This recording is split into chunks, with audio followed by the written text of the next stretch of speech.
Subscribe करें हमारा official YouTube channel और बेल आइकन दबाकर पाएं सभी नोटिफिकेशन।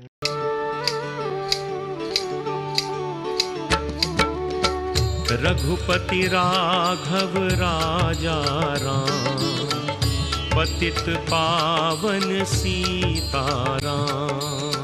रघुपति राघव राजा राम, पतित पावन सीताराम।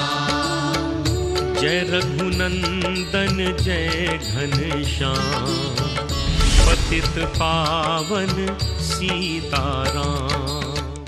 नमस्कार, एमएच1 प्राइम आप देख रहे हैं। मैं हूं आपके साथ वरुण गोयल और हमारी खास पेशकश अयोध्या के रामलला आप देख रहे हैं। आज हमारे साथ बेहद खास मेहमान जुड़े हैं, बॉलीवुड के जाने माने अभिनेता और महाभारत के युधिष्ठिर। अभी लॉकडाउन में आपने फिर से देखा किस तरह की लोकप्रियता रामायण महाभारत को मिली। गजेंद्र चौहान जी हमारे साथ जुड़ गए हैं। सर बहुत बहुत स्वागत है आपका। बहुत बहुत धन्यवाद जी। गजेंद्र जी, सबसे पहले सवाल मेरा आपसे ये कि अयोध्या में रामलला अब भव्य मंदिर में विराजने जा रहे हैं। बहुत लंबा एक इंतजार रहा, वर्षों दशकों सदियों तक इंतजार रहा। पहली प्रतिक्रिया क्या है आपकी? सबसे पहले तो मैं एच1 न्यूज के तमाम दर्शकों को, तमाम भारतवासियों को तथा तमाम प्रवासी भारतीयों को, भारत सरकार को और तमाम लोगों को जिनके आराध्य भगवान राम हैं उनको बधाई देना चाहूंगा कि ऐसी शुभ घड़ी आई है 5 अगस्त को कि हम सब अपने आप को धन्य मान रहे हैं कि हमने इस युग में जन्म लिया है। बहुत लंबा इंतजार रहा और कहते हैं कि सब्र का फल मीठा होता है, तो वो मीठा स्वाद जो है आज तमाम भारत के वो लोग जिनके आराध्य भगवान राम हैं, प्रभु राम हैं, वो देखने जा रहे हैं। एक इतिहास रचने जा रहा है।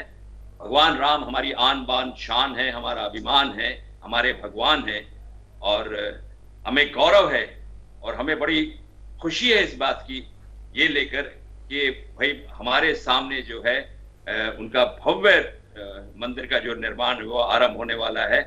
मैं तमाम आपके माध्यम से तमाम भारतवासियों को बधाई देता हूं। भगवान राम के विषय में अगर मैं कहूं तो यही कहूंगा कि जन्म से मौत तक इनके साथ हमारे संबंध है। जब हम एक दूसरे को मिलते हैं, राम राम जी बोलते हैं, जय श्री राम बोलते हैं और जब इस दुनिया से जाते हैं तो 4 लोग अपने कंधों पे लेके बोलते हैं कि राम नाम सत्य है। तो जन्म से मौत तक इनके हमारे संबंध हैं। भगवान राम हमारे जीवन में हैं, कण कण में हैं, बल्कि ये कहूं कि भगवान राम में कण कण है तो ये अतिशोक्ति ना होगी। इसलिए जिस घड़ी का इंतजार था वो घड़ी के साक्षी बनेंगे हम सब, तमाम आपके दर्शक, तमाम मीडिया, तमाम देशवासी, तमाम सनातन धर्म के वो अनुयायी, तमाम संत समाज। बड़ी खुशी की घड़ी है और मैं एक बार फिर तमाम सभी लोगों को बधाई देता हूं आपके चैनल के माध्यम से। क्या ये एक तरह से कहें कि सुखद रहा कि देश की सबसे बड़ी अदालत के जरिए फैसला आया, सबने फैसले को स्वीकार किया, एक तरह का सौहार्द बना रहा और सुखांत इसे कह सकते हैं? देखिए, ये बड़ा अच्छा निर्णय था कि जब ये फैसला हुआ कि उच्चतम कोर्ट जो है, सर्वोच्च न्यायालय जो है, जो भी फैसला देगा दोनों पक्षों को मान्य होगा। और जब ये फैसला आया तो मुझे लगता है कि बहुत ही बेहतरीन फैसला आया। दोनों पक्षों को बैलेंस करके जो है सर्वोच्च न्यायालय ने ये फैसला सुनाया, क्योंकि आर्कियोलॉजिकल सर्वे ऑफ इंडिया ने कुछ ऐसे मापदंड दिए थे, ऐसे कुछ प्रूफ दिए थे जिसके माध्यम से ये पता चला कि वहां पे जो है कभी ना कभी एक भव्य मंदिर हुआ करता था, जिसके लिए एक बार फिर वहां निर्माण होने जा रहा है। जी। गजेंद्र जी, जो भारतीय जनमानस है, हम देखिए कितने एडवांस हो गए, पूरे दिन मोबाइल में व्यस्त रहते हैं, ऑनलाइन एंटरटेनमेंट के 50 साधन आ गए। उसके बावजूद जब रामायण महाभारत वापस लौटी तो हर जनरेशन ने इतना प्यार दिया, यानी कि हम अपने इतिहास से, अपनी संस्कृति से इतने अटैच हैं और उसी कड़ी में राम मंदिर का बनना, इस पूरे को आप कैसे देखते हैं? देखिए, मैं वो कलाकार हूं जिसने महाभारत में काम किया और उसके बाद एक सैटेलाइट ने रामायण बनाई थी और वो भी बी.आर. चोपड़ा साहब ने बनाई थी। मुझे उसमें भी काम करने का अवसर मिला था। वैसे तो मैंने बहुत सारी सैकड़ों माइथोलॉजिकल धारावाहिक किए हैं, अलग अलग रोल किए हैं। दिल्ली की रामलीला में भी आप खूब चमके। अरे आपको याद है भाई, बड़ी अच्छी बात है, वो रावण का रोल मैंने किया था और वो जी। मेरे लिए चैलेंज था। जी। मैं हमेशा एक्सपेरिमेंट करता रहता हूँ अलग अलग रोल करने के लिए। तो मुझे दशरथ का रोल मिला था रामायण जब सैटेलाइट के लिए बनी थी 1995 में। वो बखूबी मैंने निभाया था और वो भी मेरे जीवन का एक यादगार रोल रहा। तो मैं ये कहना चाहूंगा कि भारत की सभ्यता और संस्कृति का प्रतीक है रामायण और महाभारत। ये दोनों महाकाव्य, दोनों पैरेलल चलते, एक त्रेता युग है, एक द्वापर युग है, और दोनों में सीखने को इतना कुछ है। इसलिए जब ये दोबारा टेलीकास्ट हुआ तो लोगों ने हाथों हाथ लिया। पहले रामायण और महाभारत की वजह से लॉकडाउन हुआ था, अब लॉकडाउन की वजह से रामायण और महाभारत हुआ है। तो लोगों ने इस सभ्यता, और बड़ी खुशी की बात यह हुई कि नेक्स्ट जनरेशन ने इसको बहुत बेहतरीन तरीके से अपना समय निकाल के देखा है। मैं आपको बताना चाहूंगा, मेरा बेटा डॉक्टर है, उसने पूरे एपिसोड्स बैठ के जो है इस बार देखा, समझा, और जो चीजें नहीं समझ आती थी मुझसे पूछता रहा।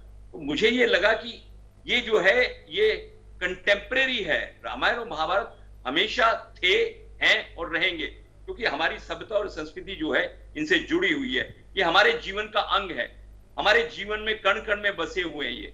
मैं भगवान राम के आदर्शों की बात करूं तो उनके आदर्श जो हैं वो हमेशा से हमारी संस्कृति में हैं, हमारी सभ्यता में हैं। रामायण और महाभारत को अगर हम लोग कंपेयर करें त्रेता और द्वापर युग को, तो यही कहना चाहूंगा कि रामायण में जो है वो है कि डूज ऑफ लाइफ, क्या करना चाहिए जिंदगी में, और महाभारत में यह है कि क्या नहीं करना चाहिए। तो बहुत सारी चीजें ऐसी हैं कंटेम्पररी। आज हम जिस चीजों की बात करते हैं वो आज आपको आज के युग में जो दिखाई देती है वो उस युग में बहुत पहले से थी। अगर हम विमान की बात करें तो उस वक्त पुष्पक विमान था। इस तरह से बहुत सारी चीजें रामायण और महाभारत में हैं। उस वक्त साइंस इतनी एडवांस थी। आज हम साइंस एडवांस होने की बात करें, जिस तरीके से आप कह रहे हैं कि इंटरनेट आ गया, ये सब प्लेटफॉर्म्स आ गए, लेकिन उस वक्त जो है साइंस बहुत एडवांस थी। आप लाइव टेलीकास्ट देखते हैं, उस वक्त महाभारत में लाइव टेलीकास्ट दिखाई देता था। दिव्य दृष्टि होती थी जिसकी वजह से लाइव टेलीकास्ट, संजय ने धृतराष्ट्र को बैठकर महल के अंदर पूरी महाभारत दिखाई थी। तो इस तरह के अगर हम लोग एग्जाम्पल उठा के देखें, उदाहरण देखें, तो मुझे लगता है कि नई जनरेशन को जो है जल्दी समझ आता है। सीखने का एक माध्यम है रामायण और महाभारत। मैं तो ये कहूंगा कि जीवन को सीखने का माध्यम है महाभारत और रामायण। और मैं तो ये आपके चैनल के MH1 न्यूज के चैनल से ये आग्रह करूंगा कि आने वाले समय में भारत सरकार जो है स्कूलों में कंपलसरी करे, विषय के तौर पे रामायण और महाभारत जो है एक विषय के तौर पे लगाया जाए, ताकि हमारी जनरेशन टू जनरेशन जो है इसे सीखे। इससे क्या क्या आदर्श है, क्या सभ्यता है, क्या परंपराएं हैं, क्या संस्कृति है, इसको सीखे और अपने जीवन में उतारे। जी सर, वापस अयोध्या राम मंदिर निर्माण की ओर लौटते हैं। देश के प्रधानमंत्री खुद जा रहे हैं, इसे आप किस तरह से देखते हैं? क्या ये माना जाए कि क्योंकि जो तर्क दिया गया वो ये कि वो पूरे हिंदुस्तान को रिप्रेजेंट कर रहे हैं वहां पर मौजूद रहकर? देखिए, प्रधानमंत्री जी संवैधानिक पद पे होने के साथ साथ देश के नागरिक भी हैं, गणमान्य नागरिक हैं, उनका अधिकार है ये। जब वो घर में बैठ के पूजा कर सकते हैं तो क्या सार्वजनिक तरीके से पूजा नहीं कर सकते? कल तो आप कहेंगे कि घर में भी पूजा मत करो, कि आप तो प्रधानमंत्री बन गए। हर नागरिक का अधिकार है पूजा करने का, वो किसी भी धर्म का हो। और आप अगर रामायण और महाभारत उठा के देखें, दोनों महाकाव्य, तो उसमें धर्म का शब्द कहीं भी है नहीं। धर्म को कर्तव्य से जोड़ा हुआ है।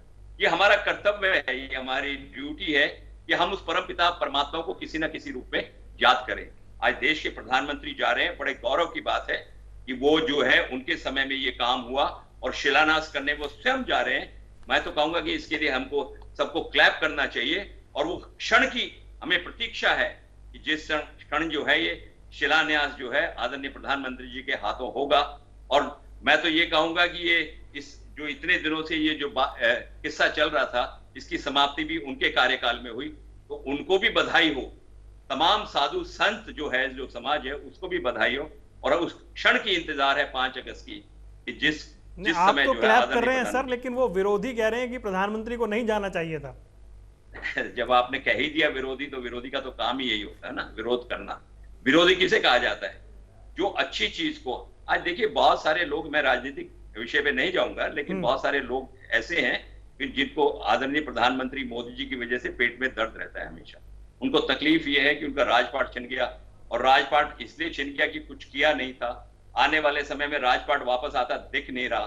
तो तो ये तो डेफिनेटली तकलीफ होती होगी। और जहां भगवान राम हैं, जब भगवान राम जब यज्ञ किया करते थे तो प्रदूषण आया ही करते थे। तो आप चिंता ना करें, भगवान राम जो हैं वो अयोध्या आएंगे और यज्ञ भी होगा, शिलान्यास भी होगा और भव्य मंदिर का निर्माण भी होगा। आपसे मैं वो ज्योतिष वाली बातें नहीं करना चाह रहा था, लेकिन जब ये वाली बात कर दी गई कि जी मुहूर्त का विचार नहीं किया गया है, मतलब दो तरह की बातें हुई, तो ये क्या समानांतर चलता रहेगा जब तक इस तरह के काम होंगे?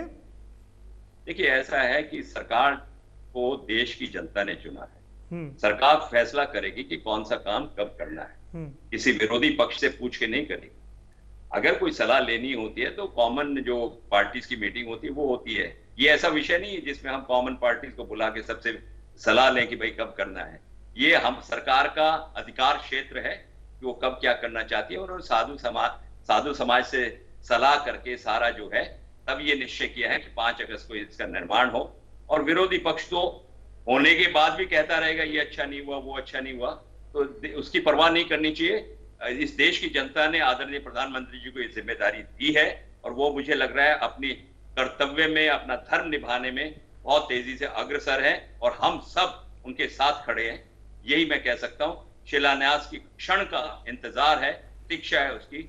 वो मुहूर्त जो है 5 अगस्त को जब शुरू होगा तो डेफिनेटली मुझे लगता है वो हम सब के लिए दिवाली का दिन होगा। जी, ये जो आपने कहा कि बहुत बेसब्री से प्रतीक्षा है उस वक्त की, लेकिन इस प्रतीक्षा में कई ऐसी पीढ़ियां थी जो इंतजार करते करते चली गई।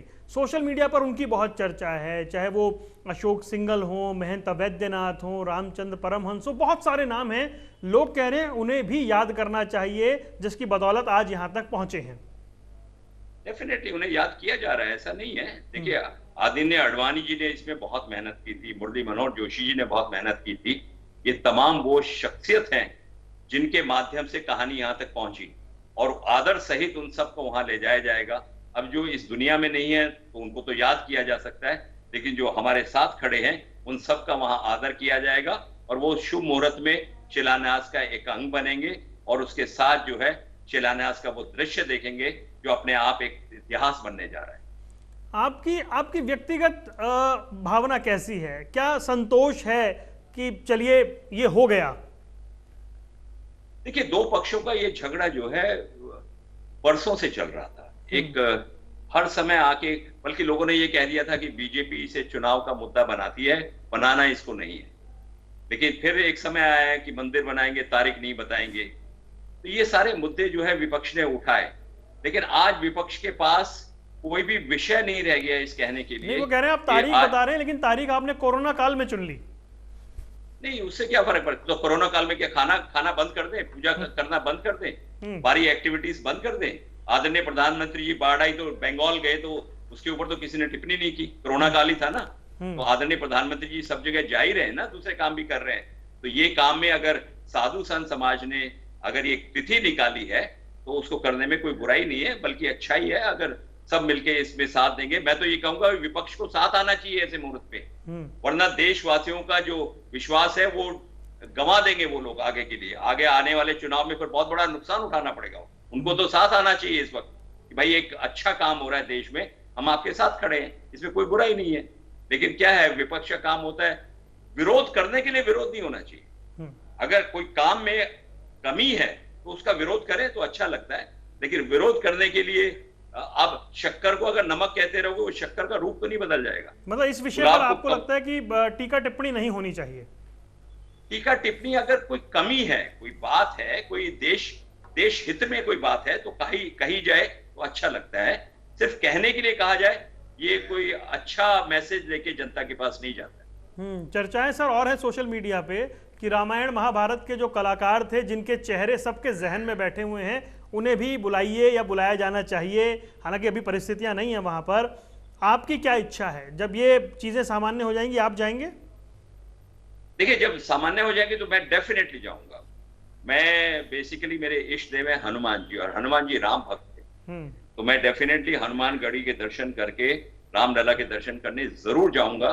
ये मेरा वादा है, आपके चैनल के माध्यम से कह रहा हूं। और मैं तो वैसे भी बहुत ही भक्ति भाव वाला व्यक्ति हूं। दोनों समय मेरे यहाँ पूजा होती है और मैं ये कहूंगा कि मैं ये वादा करता हूं आपसे कि जरूर जाऊंगा दर्शन करने। और ये जो भव्य मंदिर बनने जा रहा है, ये देश के टूरिज्म में बहुत सहायक होगा। मैं आपको बता दूं, दुनिया के प्रवासी भारतीय इंतजार कर रहे हैं उस क्षण का कि जिस दिन ये बन के तैयार हो, इसकी शुरुआत हो और यहाँ लोग दर्शन करने आए। लाखों लाखों लोग जो है विदेशों में जो रह रहे हैं, वो इस घड़ी का इंतजार कर रहे हैं और वो देखेगा कि इस देश का जब ये कोरोना काल खत्म हो जाएगा या समाप्ति की ओर होगा, तो डेफिनेटली लोग बाहर से बहुत दर्शन करने आएंगे। जी, ये जो आपने बात कही टूरिज्म की, तो जो रामायण सर्किट बनाया जा रहा है वो 17-18 जगह ढूंढ ली गई हैं जहां भगवान राम अपने पूरे वनवास में रुके थे। वो मध्य प्रदेश से होते हुए, चित्रकूट से आगे बढ़ते हुए, नासिक तक, आंध्र प्रदेश से लेकर कर्नाटक तक, हम्पी। आपको लग रहा है कि जो भी आप जिक्र कर रहे थे कि किताबों में होना चाहिए, ये धीरे धीरे जनमानस के बीच बात पहुंचेगी? डेफिनेटली पहुंचनी ही चाहिए। मैं तो कह रहा हूं, मैं आपको एक बात बताता हूं, मैं बहुत वर्षों से दूरदर्शन के टीवी के जितने ऑफिशियल्स थे, मैं उनसे आग्रह करता था कि रामायण और महाभारत जो है हमारा हेरिटेज है। ये जितने 2 धारावाहिक बन गए हैं, चाहे धारावाहिक के रूप में ही हो, लोग उनको असली भी समझ बैठे, उनको समय समय पे टीवी के माध्यम से दिखाया देना चाहिए। लेकिन लोगों को लगता था कि शायद टीवी पुराना लगेगा उसके दिखाने से। लेकिन कोरोना काल में आया तो एक ऐसा चमत्कार हुआ कि पूरी दुनिया ने पुराने रिकॉर्ड तोड़ के, पहले लोग क्या कहते थे, एक ही चैनल था इसलिए इतना बड़ा हिट हो गया, अभी तो बहुत सारे चैनल थे ना, उसके बीच हिट हुआ है। इसका मतलब है हमारी सभ्यता और संस्कृति की जड़ें जो हैं कितनी गहरी हैं, वो हमारे दिलों में है, हमारे दिमाग में है, हमारे कण कण में है। इसलिए ये कभी जाने वाला नहीं है। और ये समय समय पे हर 5 साल के बाद में रामायण और महाभारत नेशनल नेटवर्क पे दिखाए जाना चाहिए। एक एपिसोड पर सर पूरी रात ट्विटर पर चर्चा होती थी। आज की जनरेशन तो है ट्विटर पर, पूरी रात चर्चा होती थी कि ऐसा क्यों हुआ, ये क्यों हुआ, और हम खुद देखते थे उसे। देखिए कितने सारे मीम्स बने, मेरे कितने सारे मीम्स बने। मतलब ये जो मैं इसका पब्लिक का इंटरेस्ट बता रहा हूँ, नेक्स्ट जनरेशन का इंटरेस्ट बता रहा हूँ। जो कहते थे, लोग पहले कहते थे कि नेक्स्ट जनरेशन को इसमें कोई इंटरेस्ट नहीं है। नेक्स्ट क्या, नेक्स्ट टू नेक्स्ट जनरेशन जो आती रहेंगी, उन सबको इसमें इंटरेस्ट होगा। और आने वाले समय में कभी हो सकता है 100, 200, 500 साल के बाद में इन्हीं किरदारों को असली समझ लिया जाए और इन्हीं की पूजा होने लगे।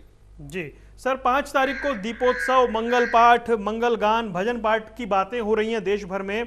आप क्या कुछ करने वाले हैं? मैं तो डेफिनेटली घर में जो है वो दीपावली मनाने वाला हूँ। एक्चुअली मैंने तैयारी भी शुरू कर दी है। आज जो है वहाँ गणेश जी की और लक्ष्मी जी की जो पूजा शुरू हुई। कहते हैं ना कि कोई भी काम शुरू करना हो तो श्री गणेश के नाम से करना चाहिए। वक्रतुंड महाकाय सूर्य कोटि समप्रभा निर्विघ्न कुरु मे देव सर्वकार्येषु सर्वदा। पूजा डेफिनेटली करूंगा अपने घर में, और उसके चित्र जो है डेफिनेटली मैं शेयर भी करूंगा लोगों के साथ, ठीक है, अपने सोशल मीडिया। जी, जन सहयोग के माध्यम से सर मंदिर निर्माण की बात की गई है। हमने सभी जो स्टेक होल्डर्स हैं सभी से हमने चर्चा की। वो चाहते हैं कि जनता की भागीदारी हो इस मंदिर में, सब जुड़े और इसके लिए गांव-गांव तक जाएंगे। इस बारे में आपका क्या विचार है? देखिए, गांव-गांव की मिट्टी यहाँ लगेगी, नदियों का जल यहाँ लाया जा रहा है। मैं तो एक और आग्रह करूंगा भारत सरकार से आपके माध्यम से कि भारत सरकार जो है डोनेशन का कोई ऐसा रास्ता खोले कि जो भी भारतीय, जो भी सनातनी ये चाहे कि मैं इसमें योगदान देना चाहता हूं, मंदिर निर्माण में योगदान करना चाहता हूं, चाहे वो एक रुपया हो या करोड़ों रुपया हो, जो भी उसकी इच्छा हो, वो जो है रास्ता हम सब के लिए खुला होना चाहिए, ताकि हम ये समझें। वो अकाउंट बना दिया गया है सर, मैं आपको बता दूं, वो अकाउंट बना दिया गया है। श्री राम जन्मभूमि तीर्थ क्षेत्र ट्रस्ट की वेबसाइट पर हर तरीके से जो भी माध्यम है उससे डोनेशन की व्यवस्था कर दी गई है। अरे वाह, ये तो आपने बहुत बड़ी खुशखबरी दे दी। मैं डेफिनेटली उसको आज ही चेक करूंगा। और हमारा सबका योगदान इसमें होना चाहिए, क्योंकि भगवान राम किसी एक के नहीं है, किसी एक पार्टी के नहीं है, किसी एक नेता के नहीं है, वो सबके हैं, बल्कि मैं कहूंगा हर भारतवासी के हैं। उनकी कृपा जो है सब पे बनी रहे, यही इच्छा के साथ मैं ये चाहूंगा कि हम सबका योगदान जो है इस भव्य मंदिर निर्माण में लगे। बहुत बहुत शुक्रिया गजेंद्र जी, आप हमारे साथ जुड़े, आपने हमारे साथ चर्चा की और अयोध्या में बन रहे रामलला विराजमान के भव्य मंदिर को लेकर अपने विचार रखे। आपने वक्त दिया, आपका बहुत बहुत धन्यवाद। मेरे साथ बोल दीजिए जय श्री राम। जय श्री राम। तो ये थे गजेंद्र चौहान, जिन्हें आप सुन रहे थे। अयोध्या में रामलला विराजमान का भव्य मंदिर और उससे जुड़ी हुई लगातार खास कवरेज आप देख रहे हैं MH1 प्राइम पर। फिलहाल दीजिए इजाजत, नमस्कार।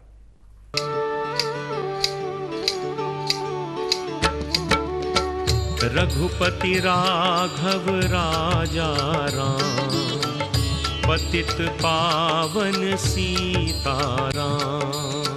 रघुपति राघव राजा राम, पतित पावन सीताराम। जय रघुनंदन जय घनश्याम, पतित पावन सीताराम।